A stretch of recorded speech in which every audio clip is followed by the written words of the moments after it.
Dito magdugay, please get your Bible and open in the book of John chapter 19, verses 16 down to verse number 18. Yangi ko kamo sa pagpanindog. Uban ka nako.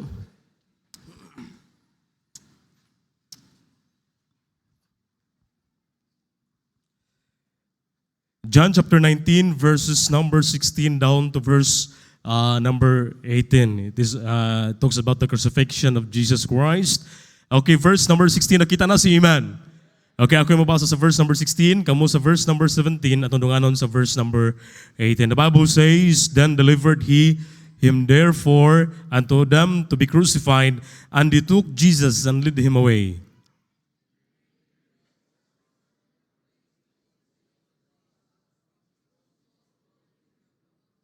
Verse number 18, ready go. Where they crucified him, and two other with him, on the other side one, and Jesus in the midst. Let's pray, Lord. Salamat this morning. Salamat, Ginoo, nga hisgot mi karon sa imong pulong, God. I know, God, mao ni ang imong mensahe ang gusto nimong ipaabot, God, sa imong mga katawhan. Lord, salamat, Ginoo, nga nami pulong karon nimo nga among pagatun-an. Akong pagampo, Lord, pinagis tabang sa balang espiritu, ikaw, Ginoo, tabang nga din ang imong pulong masabtan, Ginoo, sa simple ug yano nga mga pamaagi, o God. Lord, sa may mga pulong magawas kong baba nga tugot amahan nga kini magkapa-edify, o God, sa imong mga katawan. Lord, unos tanan, please naghangyo mi amahan pasaylo ami sa imong mga kalapasan, Ginoo, nga wala ka malipay. Lord, badlunga ang buhat sa kaaway, ninintak na sa kamuntagon, gamita ko amahan, instrumento lamang. Ikaw, Ginoo, mag-bless, tagakita kong kadaugan sa ngalan ni Jesus. Amen and amen. Makalingkod ka mo. Wala yung mga versikulo karon nga kung additional verse and connected sa title nga atong pagbasahon atong paghisgutan this morning.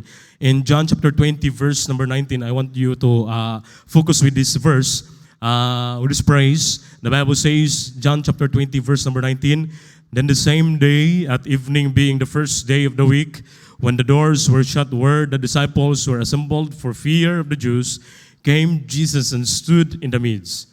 Stood in the midst. Okay? "And saith unto them, Peace be unto you." In Matthew 18, verse number 20, "For where two or three are gathered together in my name, there am I in the midst of them."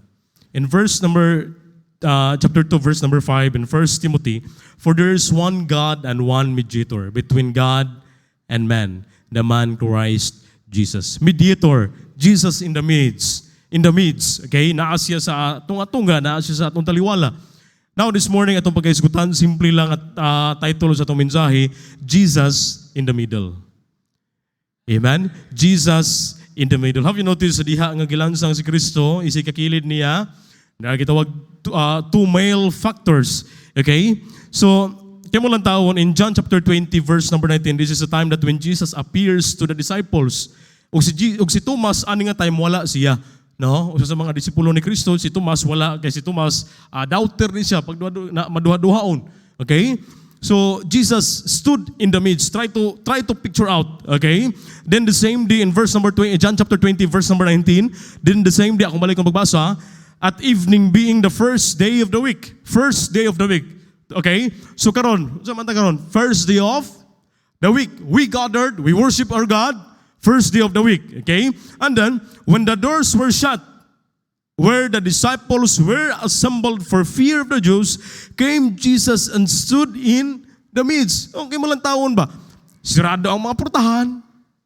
And then, Jesus, mibuto lang kalit na silahang tunga-tunga. Okay? Okay, ingon si Kristo, "Peace be." Okay, "And see it unto them, peace be unto you." And in Matthew chapter 18, verse number 20, this is a simplest form of a local church. "For where two or three are gathered together in my name, there I am in the midst of them." Now, we believe nga ang presensya sa Ginoo karon ninintak na sa kamuntagon anaa. Amen? Because the Bible says, "For where two or three are gathered together in my name," sa atong pagsimba kinsa may atong gipadako. It is Jesus. Amen? Ang Ginoo. That's why in my name, there am I in the midst of them. Okay? And then in 1 Timothy chapter 2, verse number 5, "For there is one God and one mediator between God and man, the man Christ Jesus." Okay, later on, sa mga punto, mga itong mga versikulo sa itong mga points. Now, the term in the midst, okay? The term in the midst gives the idea of presence. Amen? gives the idea of presence, both pasabot na siya. Okay? Or being together. Uban ka na to, involved, intervening from the beginning in creation. Jesus was together. Even sa creation, gikan palang daan sa pagsugod, naa si Kristo. Hello? Naa siya, amen? Okay? Now, in what sense is Jesus in our midst? Now, when Jesus in our midst, unsa man gid ka-importante nga atong masabtan karon, unsa kaanindot sa Kristohanong kinabuhi kung si Kristo naa sa tunga, sentro siya sa atong kinabuhi. Now, naay mga pipila ka punto karon, upat ka punto nga atong pagkaisgutan. And I hope, open na pray, mahuman ako ni. Okay? So, upat ka punto nga atong pagkaisgutan, kay kung si Kristo naa sa tunga-tunga sa imong kinabuhi, sentro sa imong kinabuhi, number one, si Kristo makahimo siya sa pagpanalangin ka nato. Amen? Very simple message. Si Kristo makahimo sa pagpanalangin ka nato. Blessed both pasabot one who blesses, one who bestows or invokes a blessing. Now, in verse number 19, ato ng tawon, and came Jesus and stood in the midst, and saith unto them, peace. Now, higala igsoon paminaw. When we talk about blessing, dili lang kay kana material nga mga butang. Ha? Sa diya nga si Kristo, may buto sa ilang taliwala, sa ilang tungaon sa gingon ni Kristo, peace be unto you. Amen? Peace be unto you. Paminaw, letter A, in a critical or difficult situation, locked up or afraid sa imong kinabuhi, there was Jesus in the midst. Amen? Well, maybe gisamo ka karon oron sa man, ibati ka kahadlok. Well, ayaw kalimot ang si Kristo naas tunga. Amen? Naas tunga in the midst to bless us with peace, joy with His Holy Spirit. Paminaw, na ay mga blessing. Well, ato magunguna-una, kung mag-isgot ang blessing, kwarta na dayon, mga material nga butang. Pero na ay mga blessing nga dili gayud kabayran og kwarta, o bisan ang kalibutan dili makahatag niini. The peace and joy nga makaplagan lamang nato diha kay Jesus. Amen? Kay kung si Kristo ang sentro sa atong kinabuhi, may pinaka diha karong galingkod, pero di ay dili na si Kristo ang sentro sa imong kinabuhi, gisit aside na nimo. Ano man, pastor, ang sentro sa imong kinabuhi lain na, ang imo ng trabaho, ang imo ng kwarta. What if mawala na? Discouraged na. Hello? Napa mo diha? There is joy. Ano mo ng joy? Jesus first.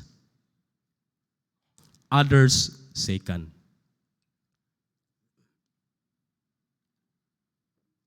You, the last. Kay kung ato bito ng balihon ng joy, atong unahon, atong kaugalingon na lang atong kanunay ginahuna. Joy, at na ma-joy, may-yods na. Naipulahin nato si Jesus. Wala atong Kristohanong kinabuhi, walay kalipay, kay dili naman si Kristo may sentro sa atong kinabuhi. Kung nangita ka kalipay karon, ay, kung there is kalibutan, sa mga illustrations pa lang nato, daan nakita ganyan sa Sunday School, grabe na. Ultimong sala, gipadako, napagagitawag Pride Month. Tiyaw mo na? Oh, in this world, wala gyud di nato makaplagan tinod kalinaw kalipay. Only in Jesus. Amen? Kung si Kristo mao'y sentro sa atong kinabuhi, makahimo siya sa pagpanalangin, paghatag nato og kalinaw kalipay sa atong kinabuhi, niining samok nga kalibutan. Amen? Okay, sa dihang si Kristo, nag-promise siya, ay kung mukayab na ko, napalaka ang mga disipulo. Wala, asa naman ka Jesus? In John chapter 14, verse number 26, but the Comforter, which is the Holy Ghost, whom the Father will send in my name, He shall teach you in all things, and bring all things to your remembrance, whatsoever I have said unto you. In verse number 27, peace I leave with you. Salamat na. Salamat nga bisan nakita na to karon even sa mga news, sa mga post sa Facebook, daghang mga nag-suicide. Di ba? Ano man, tungod kay gagmay lang problema, gisamok nila, dili na sila kasabot sa ilang mga gipambati. Ilahi bitaw, i-compare nimo atong kinabuhi sa una. Kung naatay problema, man ita paingon. Ha? Adto ning tas tindahan. Maghubog-hubog. nagtuotag, maimpas, masulpad ang atong problema, pinaagi na ng butanga. Pero salamat ta sa diha nga nakaplag ta ni Kristo na ay kalinaw, taliwala sa mga pagsulay. Amen? Wow, pagkanindot na ay. Mo nang ingon si Kristo, peace I live with you, my peace I give unto you. Wow, pagkanindot. Through His gospel, Jesus Christ provides us with an inner peace that surpasses the peace the world offers. If we look Him with faith, Jesus is the center of our faith. Amen? We can feel peace in any circumstances. The Savior taught peace, I live with you, my peace I give unto you. Not as the world giveth, give I unto you. In John 14 verse number 27, it is the peace nga ang kinlibutan dili gayon makahatag niya na. Munang in order for us, ang gusto sa Ginoo, si Kristo hinumdumi, if God, si Jesus sentro sa imong kinabuhi, makahimo siya sa pagpanalangin ka nato. Pero it depends on our paminaw. Sometimes well, Kristohanon ta, paminaw, gusto na itong mga material nga butang, that's why ang mga tao gusto nila instant blessing. Di ba? Pero it matters ato ang obedience diha ni Kristo. Well, sa diha nga gidawat nato si Kristo, we have peace with God. Amen? Na ay kalipay. Nga naman, di naman ta maimpirno. Di ba? Di na ta maimpirno. Pero pastor, maglisod, manggaya akong kinabuhi karon pastor. Pero, the Bible says in Matthew 6 verse number 33, na mga sikrito nga gitudlo. Diha? Sometimes di lang ginato. Ato lang, tama na ta sa kabalo ba, pero wala na to gibuhat. Hello? Okay? But seek ye first. When we seek God first, it means si Kristo may sintro. Siya may giuna nimo. Siya may giuna nimo sa imong kinabuhi, and His righteousness and all these things shall be added and to you. So it means Jesus is the center of your life. Okay, letter B.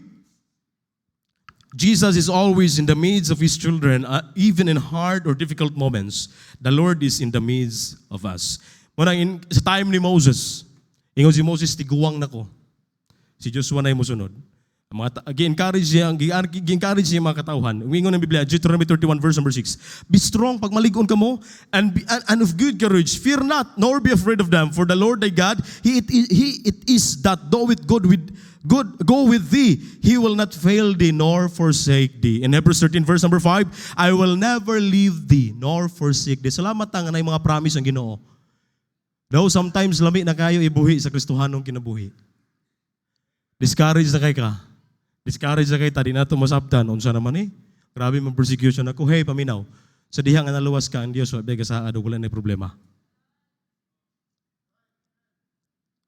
Naka-blessing lang, kung natin mapagsulay problema sa itong kinabuhi, we have a God.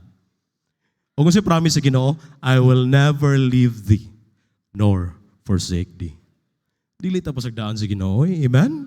Dili ta pasagdaan because our God, si Jesus, He is a blesser. Mapanalangin siya. Amen? Mapanalangin siya. Peace and joy. Material things is the least of all blessing. Kung unahon lang bitan nato ang Ginoo, tanang mga butang, musunod na. Amen? Blessing will overtake us. Now, count your blessings. A grateful heart attracts more joy, love, and prosperity. Pastor, wala man kayo ga-bless karon pastor, kaya wala man ko aning pareha nila nga. Ayahay, nagkakwarta. Pastor, maybe pipila nato diri, mianhi diri nga, wa gyud kay bugas. Maybe mianhi diri, ang uban, gabaktas na lang tungod kay wa gyud ka pamiliti.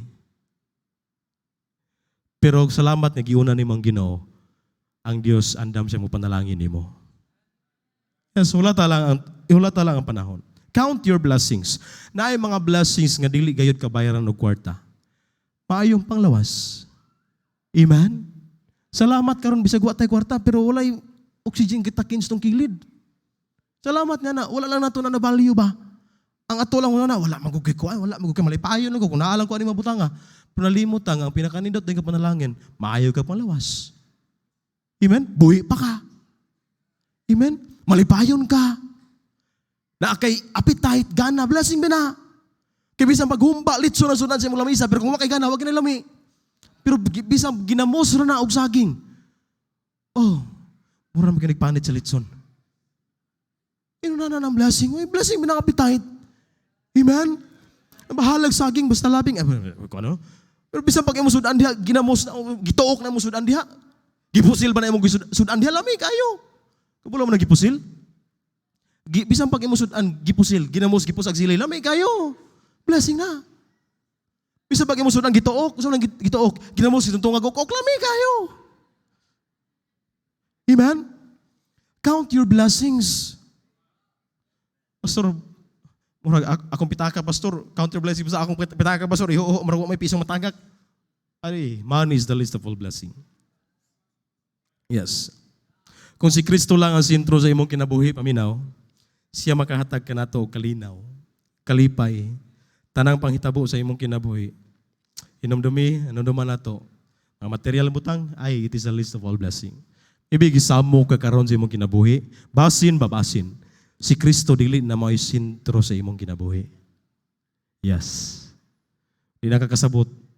Salamat na dili ta pasagdaan sa Ginoo. Amen? I will never leave thee nor forsake thee. And then point number 2, when Jesus is the center in our life, when Jesus is in the midst, number 1, makahimo siya sa pagpanalangin. And then number 2, He is the answer. Amen? It talks about prayer, okay? When Jesus is in the midst, He is the answer even in our prayers. Okay, in Matthew chapter 18, verse number 18, verily I say unto you, whosoever ye shall bind on earth shall be bound in heaven, and whosoever shall ye loose on earth shall be loosed in heaven. Now, the binding and loosing sa atong verse nga gibasa, it is a phrase which comes from the rabbis, okay? It refers to the authority, kanang binding and loosing ba, okay? It refers to the authority to make decisions binding on the people of God. No? Kalang na ay mga Kristohanon ba, magkasinabot, magkahiusa sa pag-ampo. Mabito na, we worship God. Ganun na may midweek service, mag-ampo ta sa panaghiusa, kay dako kaayo nagkahimuan. Hello? The house of the Lord is the house of worship. The house of the Lord is the house of prayer. Amen? Binding and loosing, both pasabot yan na, refers to the authority to make decisions and binding on the people of God. This authority includes interpreting and applying the word of God.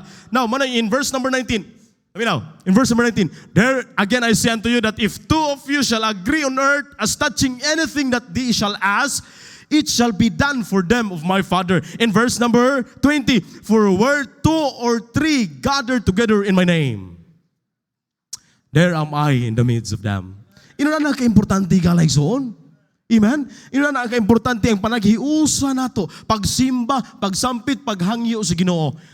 Because the Bible says, whether 2 or 3 gather together in my name, I am in the midst of them. Literally, how good it is to gather together in the name of Jesus. No matter how small the group, the presence of the Lord there, it's real. Mabita na sa atong pagsimba, we worship God in beauty and holiness. Uban ang pagrespeto, mao na sa atong pagsimba, dili na magsilpon pa. Subok kay pamalandungon the times young people's program, daghang mga young people dito sa likod magsilpon pa, magdulag email. Hey!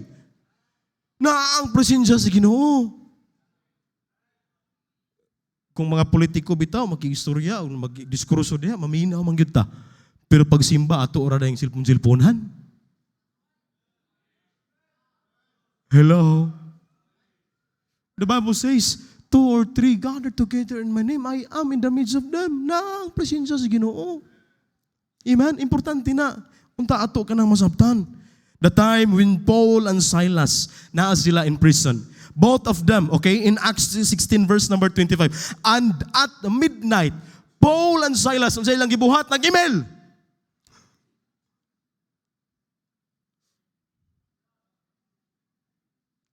Prayed and sung praises unto God. Wow! Bisag na priso sila, gaawit sila, gaampo sila. O sinahitabo. Verse number 26. And suddenly there was a great earthquake, so that the foundations of the prison were shaken. And immediately all the doors were opened, and everyone bands were loosed. Wow. Ano man, lihok mo to si Ginoo? Lihok to si Ginoo? Busa Kristohanon, dako kahimuan kung kitang tanan mo hangyo. Amen? Dako ka nagkahimuan. Because Jesus is the center. When Jesus is the center of your life, makahimo siya sa pagtubag even in our prayers. But atong hinumduman na itulo ka klaseng atubag. Yes, no, and wait. Okay? God hears our prayer. Daghang mga bersikulo taniana. Amen? Do you remember sa una? Pag-ampo galita, gikan dito tumoy padulong diri. Atong buhaton na, kinagtuutag ang atong pagampo gidungog. Sabi tatoy usa ka lalaki, iyang anak nagsakit man. Nagsakit yang anak ba, nagsakit. Na may hubag ba? Hubag diri sa likod. Yan na may statwa dito ni ato sa simbahan. Dako kayo. Ato sa hangyo siya Ginoo. Tubang siya. Ayuwa ang hubag sa akong anak, Lord, naa sa likod. Di, kampanti ka siya. Kaya nagtuo siya na uliana. Pag uli niya, lipay ka siya na, kamang hubag. Ay, salamat. Ginoo akong pagampo. Ang hubag nawala. Paglingkod siyang anak, sakit man pa. Ay, nibalin day sa lubot. Suko kay siya. Naon sa imbis kampo ko. Ginoo mo to. So, tungod siyang kasuko, nagkuha siya lampas. Nya, ang sakristan, ako man lang isulti, sakristan, nalimpyo man sa simbahan. Gikuha to niyang dako, kay iyang trapuhan. Gibutang niya sa likod, gipulihan niya gamay. Oh. Sa lagtod ka pagkasulti, tungod sa kasuko sa amahan, kadalag lampas ni balik sa simbahan. Nyakitaan niya dito, gamay naman ang napuli. Upingon siya, ama ni mo papa! Ipangita ng papa, kadalag lampas. Muampo kita na sa una. How much more karon? Ang atong Ginoo maminaw. Amen? In Micah 7 verse number 7, my God will hear me. Wow, pagkanindot niya na, oy. Pagkanindot niya na, eh. Usahay, tapulan kita maampo, no? Maampo lang tani. Mamahaw po nito panihapon, makaampo pa kita, makahinondon pa kita, maampong, matok na ta. Usahay, atong pagampo, gimemorize na. Umaingon magita, Lord, you know what I mean, amen. Usahay, atong pagampo, gabi, ang buntag, morning na, ay, pag mo amen. Ano man, nakatulog. Oh, wala na ito gibali yung pagampo. No, labi na kami mabusurin. Tunta. Basit yung pagampo. Amen. Buntag na. Alright. Psalm 95 verse number 6. Di ko magdugay. O come, let us worship and bow down. Let us kneel before the Lord our Maker. In Isaiah 12 verse number 5, sing unto the Lord, for He hath done excellent things. This is known in all the earth. Ang tinuod nga pagtuo, timailhan nga si Kristo maoy naa sa sentro sa imong kinabuhi. Amen? The object of our faith, it is the Lord Jesus Christ. Sinumdumi, si Kristo mutubag sa atong mga paghangyo. Amen? Mutubag ka na. Pipila lang ka ato nga before kami ari simbahan, nagpray ka. Before pagmata nimo, before kami naog sa imong bed, nagpray ka. Pipila lang ka ato. Nahilom naman. Okay, in John 15, First John chapter 5 verse number 15, ambak ta. And if we know that He hear us, whatsoever we ask, we know that we have the petitions that we desired of Him. Letter B, He is present to answer our prayers. For the eyes of the Lord over the righteous, and His ears are open unto their prayers. Igala isuon Kristohanon paminaw. Ang Ginoo naminaw siya sa atong mga paghangyo. Walang labi na bitaw with the service. Ayaw kaulaw nga mohangyo ka, pa-pray ka. Ngano man naakdako kay nagkaymuan. Ayaw kaulaw mo dool ni pastor magpa-pray ko pastor kay mao ni mauna. Ayaw kaulaw. Kay dako kay nagkahimuan. Amen? Ayaw baliwala ang gahom sa pagampo. Because when Jesus is the center of our life, He is the answer. Maminaw siya, mutubag siya. Amen? And then point number 3 dito magdugay. Point number 3, okay, when Jesus is in the middle, He is in the center of our life, paminaw, He is our mediator.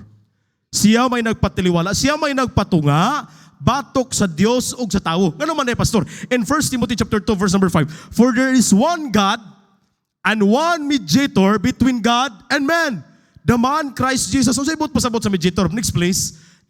A person who tries to end a disagreement, kung naa manggali panagbingkil sa matagusa, na ay usa nga nagpatunga aron masulbad.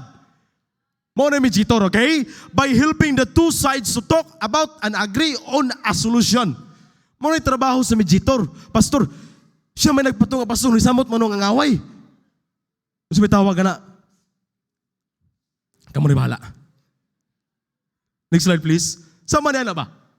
Okay? Well, daghang kaayong mga pagtulunan karon, og maingon sila nga okay. Not to offend sa atong mga bisita kung naa man kita bisita this morning, but I want you to tell the truth, okay? Sumala sa Biblia, daghang mga pagtulunan, o na mga pagtulunan nga nakikitawag ingon pa nila nga moduol tauna sa mama. Kaya ang mama na muhangiyo sa anak. Nakikitawag nilag mediatrix. Ang ilang pagtuo nga si Mary na. Okay? Si Mary. Mary, the mediatrix of all graces. But don't you know, nga bisan si Maria. Aminaw. Luke chapter 1 verse number 46. And Mary said, my soul doth magnify the Lord. Verse number 4. And my spirit hath rejoiced in God, my Savior. Bisan si Maria, nagkinahanglan po nagkuluwasan, sama na to. Manandili, mahitabo, nga si Maria maoy, tigpatiuliwala, batok sa Diyos o sa tao. The Bible says, there's only one God and one mediator between God and man, the man Christ Jesus. Si Kristo, mao na yung trabaho. Because, gano'n naman pastor, gano'n nagkinahanglan man nung naay mo pataliwala, hinumduman na to. Letter A, sin separates us from God. Ang hinungdan nga nung napalayo ta sa Dios tungod kay sa ato ang sala. Amen? For all have sinned and come short of the glory of God. Hinungdan na to, ang sala, sin leads to isolation. Kung makakomentar ba ito sila, did you remember the time when Adam and Eve nakakomentar sila, sila sila itabo, gadagandagan sila. Adan, ibaas naman mo, namin rin Ginoo, tago mi. Ano man, kay hubo mi. Magtago-tago. Sin leads to despair. Kung naabit tayo sala, amin o, natay sala nga gitaguan, makasmile to ta, pero deep inside atong kasing-kasing, nasubo. Lantawon ka nag-smile. Pero nagmagulaanon na, mura ka gamaskara ba? Sin leads to fear. Wala mahadlok na ka. Hadlok ka may gugwali. Hadlok ka makakita ni Kuan. Sin leads to a hard heart. Gahi na dahil ang kasing-kasing. Wala resulta kung naatay sa langit aguan. O ang sala may hinungdan nga nung napalayo ta sa Dios. Pero salamat ta nga na si Kristo. Letter B, man has tried to approach God in different ways. Mana nagtuo ang tao ba nga, pinaagi sila ang pagpaningkamot, makabaton sila kaluwasan. Don't you know? In Matthew chapter 5 verse number 20, miingon si Kristo, bisan pag ang inyong pagkamatarong mutubong sa eskriba o parisiyo, di gihapon mo kasulod sa gingarian sa Dios. Ingon ang Biblia, for I say unto you that except your righteousness shall exceed the righteousness of the scribes and Pharisees. Kapalo mo ng scribes and Pharisees, nagsunod din sa balaod, nagdala din sa mga balaod. Oh, tarong ni mo lang tao ni orang mga di gini kabuak baso pero langgana buak. You know na, but ye shall in no case enter into the kingdom of heaven. Okay? Muna ingon si Kristo, bisan pag ang inyong pagkamatarong, bisan pag, well, bisag asa ta karon mga tana unsaon nga malawas, pagbuhat og maayo. Pagbuhat og maayo. In verse number 40, in balagos na slide. Okay. Oh, mao na. Ang tao ni mo, mga tarong kay ba? Pero ang verse atong basahon, Matthew chapter 23 verse number 14, unsa gingon ni Kristo? Alaot, woe unto you, scribes and Pharisees, mga hipokrito. Ala, pwede din no? Nga bisag formal kita, pero di, ala, mga scribes and Pharisees character ba? Oh, hypocrite, for ye devour widow's house. Grabe, ultimo mga balo ba? Mangilkil mo man eh. And for a pretense, make long prayer. Tiyaw mo na. Taas kay pagampo, mga naikuhan kanta na, naibahan nga gitawag great pretender. Mga dito diya, may hypocrite dito. See? In Isaiah 64 verse number 6, paminaw, ang mga tao nangita sila pamaagi ha. Paminaw. Point letter B, man has tried to approach God in different ways. Some, ang uban, miingon sila through good works. Okay. Atong lang tawon. Isaiah 64 verse number 6. But we are all as unclean thing, and all our righteousness are as filthy rags. Hinumdami higala igsoon Kristohanon. Kung naamang bisita this morning, paminaw, ang atong pagkamaayo, ang imong pagkamaayo, trapura na atubangan sa Ginoo. Gisusamar na sa usa ka mahugaw nga trapo. Good works do not produce salvation.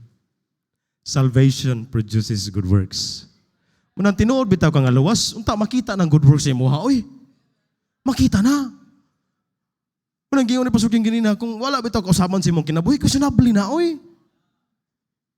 Kay kung ang good works bitaw atong basihan para maluwas ta, ay di ambot na lang, di bitaw ng panahon, makabuhatag maayo. Di ba? Salvation is not your good works, religion, or even rituals. It's God's work on the cross. Trabaho na ni Kristo sa cross. Amen? Dili na sa imong kaugalingon. Dili na sa tuwang kaugalingon. Okay? Salvation does not come through obeying the rules. It comes by grace through faith. Nasulti naman ako ni. One time, dito may sa lugar nga Mananaw. I don't know ba sinaytag ka Mananaw dari. Gaulan, nagpasilong mi. Ni Mother Janjan Zoner, una. Nya, nana mo tong answers nga book, dala na mo ba? Ako tigdala. Dako ba kito baga kayo, naa siguro to sa mga 3 kilos tungod sa kabaga. Kay gaulan man kapasilong mi na may purok pasilong mi. Nya one time napoy tiguwang, duha ka book tiguwang gadalag ta chikis, murag nakadagikan siguro to sa game kana ba. Nagpasilong sila kay gaulan man. Nya wadam hadi ay. Mga kuan ito sila. Mga SDE. Okay, hangtod sila mini open up. Hangtod nahitabo nga nakig. Siring-siring lang. Siring-siring niya. Ako may tig-abra sa verse. Hangtod maingon sila nga kanang mga nagsimbag Domingo. Isog naman ang tingog. Mga mark of the beast na. Kula. Kung hangtod maingon siya nga ako pa ninyo dong. Naksiyon ninyo ng New Testament. Uy, unsa? Ya kandi lagi kung may pagkakuan pa tagamay. Kuan man to kanang balagwahay mo lang ba? No? Balagwahay pa lang nakatunga. Tungod sa nainit kita gutik abre, kapoy gutik abre, verse gisulti. Kita tig abre, nya maingon si ipalaksi yung testament. Uy, sige no, laksi ako no. Nagyo mo lakap dira no. Dito maayo no. Tuo sila iglesia rin manumbag na abitaw. Oh. Ano man? Nagsalig sila through their obeying sa ingon pa mo siya na adili natin commander na. Pero unsay gisulti sa Bible? Okay. James chapter 2 verse number 10. For whosoever shall keep the whole law and yet offend in one point. Unsay gisulti sa Bible? He is guilty of all. Wa man kay ka-memorize 10 commandments. Pagtuma na ba? Daghag mga paagi ang gihimo sa tao, pero salamat ta ang Ginoo may nangitag pamaagi. Amen. Letter C, Jesus is the bridge that reconciles us to the Father. Amen. Salamat ta. Salamat ta. 2 Corinthians chapter 5 verse number 18. All things are of God who hath reconciled us to himself by Jesus Christ. In 1 Peter chapter 2 verse number 24, dito magdugay, ang pagdaon ta. Who, next 1 Peter chapter 2 verse number 24. Who his own self bear our sins in his own body on the tree.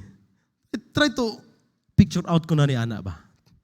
Ang sala nato gipasan ni Kristo didto sa cross. Pero subok kay pamalandungon nga ang mga tao maningkamot pagyod. Humana man unta gibuhat ni Kristo dito sa cross. Ang kuluwasan, in fact, ingon siya, it is finished. Humana. Ang atuan na lang bitang angay buhaton, igo ragyod nga tuuhan. Dawaton nimo si Kristo sulod sa imong kasing-kasing. Kay si Kristo maoy na himong tulay in order for us aron kita makabaton og kaluwasan. Amen? 2 Corinthians chapter 5 verse number 21, atras na. For he hath made him to be sin for us who knew no sin. Tiyaw mo na. I-value yung tanato na eh. Hello? Number last, He is when Jesus is the center of your life, now, He is our wonderful Savior. Walay lain. Isa may mong gisaligan katong sa Davao nga number 1 wanted. Kakita na mo rito.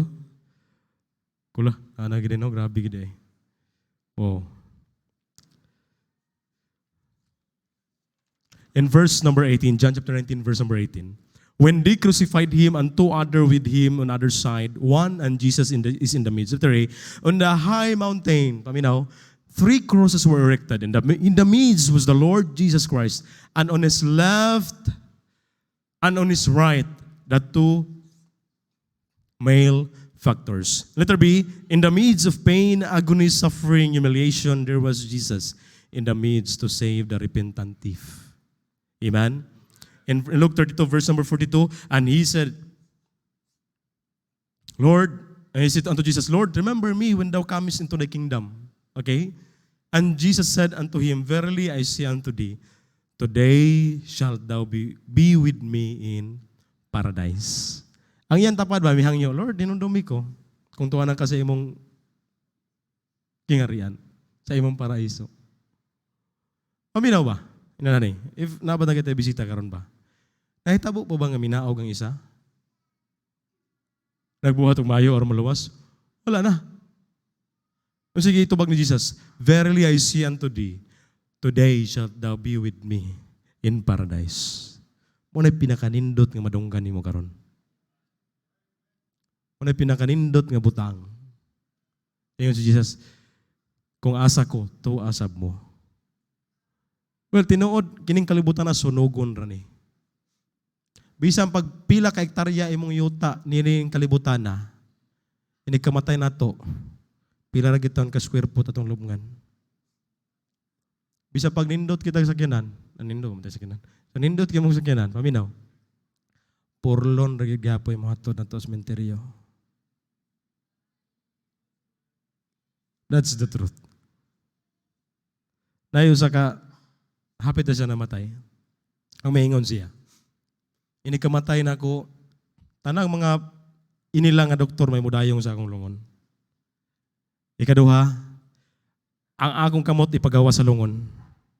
Ipabuka. Ang akong mga alahas, tanang mga kwarta na ko, ibutang sa dalan, mga naitumban sa mga tao, nga magdayong sa akong lungon. Unsa may point niya to? Bisang pag inilan ang mga doktor sa tibuok kalibutan, di yun na kapugong sa kamatayon. Pastor, nga nung gipagawas mo niyang kamot, Pastor? Aron makita sa mga tao nga bisan piso, wag yo'y madala. Hindi kamatay na to. Pastor, nga nung gipantumban man ang kwarta, Pastor? Hindi kamatay na to. Wag yun na ipulos. Wala yun na. Jesus is our Savior. I want you to know, He is in the midst of sinners. Letter C na ta. He is in the midst of sinners, ready to lift them up, forgive them, restore them, and save them. Paminaw, Kristohanon. Kung paminaw bito nato, no? Nagyon ni maluwas ni. Bahalag mga impierno na sila. Si Kristo nagpagamatay biya sa mga makasasala. Pero sometimes may ingon ta, wala na sila paglang, bahala mo dahi, bahala mo mga impierno mo diha. Unang sahay, wala, dili na to i-value ang pagsangyaw sa pulong sa Ginoo. Hindi na ito i-value. Bahala mo di ay. Pero don't you know, in conclusion, gusto na ko ipasabot ninyo. In John chapter 3 verse number 16, gusto na ko ipakita ninyo. The greatest in John chapter 3 verse number 16. For God so loved, the greatest lover. The world, the biggest community. That He gave the greatest action. His only begotten Son, the greatest gift. That whosoever the greatest opportunity. Believe it in Him, the greatest sincerity should not perish, the greatest promise. But the greatest difference, have the greatest security, everlasting life, the greatest possession. the beauty of John chapter 3, verse number 16. The Lord is in the middle, in the center. He is the Lord. He is present. He is in control of everything. Busa, the last, I want to end with this. Let Jesus be at the center, in the middle of your life. Amen? Why? Because si Jesus, kung siya ba sentro sa imong kinabuhi, makahimo siya sa pagpanalangin. Makahimo siya sa pagtubag sa atong mga paghangyo. Siya may nagpataliwala ka nato, batok sa Dios ug sa tawo. O siya may atuang manluluwas. Maybe nabati ni mo karon nga, naatod ka rin simbahan, pero di ay si Jesus dili na may sentro sa imong kinabuhi. Why not you make a decision? Himo kag desisyon. Kung nasabtan nimo mensahe. Everybody close your eyes. Ngayon ako tanan sa pagpanindog.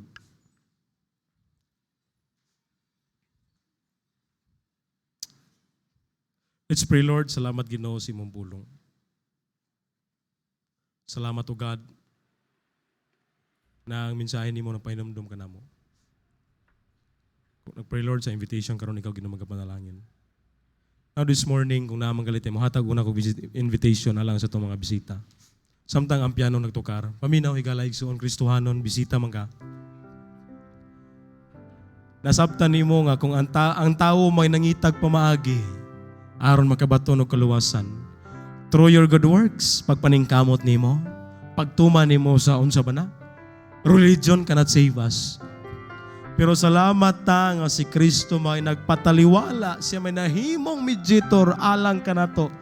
Aron kita makabaton og kaluwasan, giako niya ang atong sala didto sa cross. Ang gusto lang si Ginoo, dawaton nimo siya. Tuuhan nimo siya sulod sa imong kasing-kasing. Maybe there's something lacking sa imong kinabuhi na nagtuo kag material nga butang mo ay maka-fill in yana. No, only Jesus can fill the vacuum sa imong kasing-kasing. Maybe wa kay kalipay nining kalibutana, pero naay kulang di ay sa imong kinabuhi. Si Kristo. Naabadiri karon sa ato ang taliwala nga moingon ka, pastor, di ko gusto maimpirno ang akong kalagnining humanining kinabuhi. Pwede ba nimo maisa ang imong kamot? Amo ingon ka, pastor, dawaton nako si Kristo sulod sa akong kasing-kasing. Ay gusto ko nga makikuban sa Dios human niining kinabuhi. Na ba pwede ba nimo maisa ang imong kamot? Naa ba diri karon sa tuang taliwala? Hey, religion cannot save us. Cannot save us. Our good works dili makaluwas. I presume that every one of us nakadawat na kay Kristo, isip yung personal bugtong manluwas. Now, alang sa mga Kristohanon, nasabtan na ito ang mensahe. The Holy Spirit nakigsulti ka ninyo. Ibig wala man kay kalipay, kay dili na si Kristo maoy sentro sa atong kinabuhi. Lahi na. Imo ng trabaho, imo ng panginabuhi, imo ng kwarta, mga material ng butang. Pero Kristohanon dili pa man ulahi ang tanan. Why don't you come forward, make decisions, Lord? Sorry, Ginoo. May abot din sa punto, Lord. Nagadili na dahi ka nahimo sentro sa akong kinabuhi. Di pa man ulahi ang tanan. Magkigsulti sa Ginoo. Lord, tuguti nga, ikaw may mahimong sentro sa akong kinabuhi, Lord. Ikaw may naghatag na kong kalinaw, kalipay sa akong kinabuhi. Lord, salamat. Salamat. Kaya kung si Kristo lang ang sentro sa atong kinabuhi, tanang butang musunod na na. Giuna ni mo siya. Let's pray, Lord. Salamat, Ginoo, sa imong pulong.